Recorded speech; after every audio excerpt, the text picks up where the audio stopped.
Da 3 mesi la casa più vuota del mondo è la mia.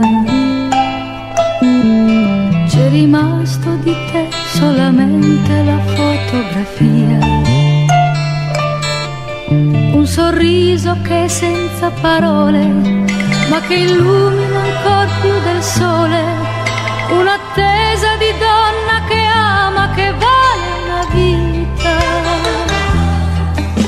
Eppure sono qui e penso sempre a te. E passano le ore, sono qui.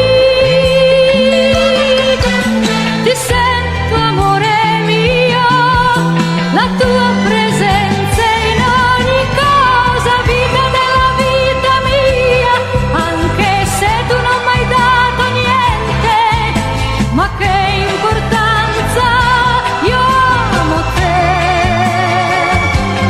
Sono state tante le bugie che ho sentito fra le braccia tue, ma tu sei stato l'unico a regalarmi in poche ore tanto amore.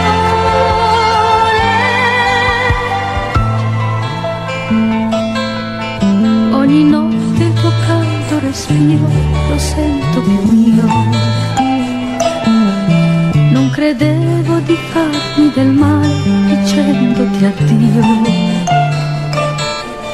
Ed un nodo mi chiude la gola al pensiero che tu non sei solo, mentre io dipingo i miei sogni di tante illusioni. Eppure sono qui e aspetto sempre te, ma questo appuntamento non verrà. Ti sento, amore mio, la tua presenza in ogni cosa, vita della vita mia.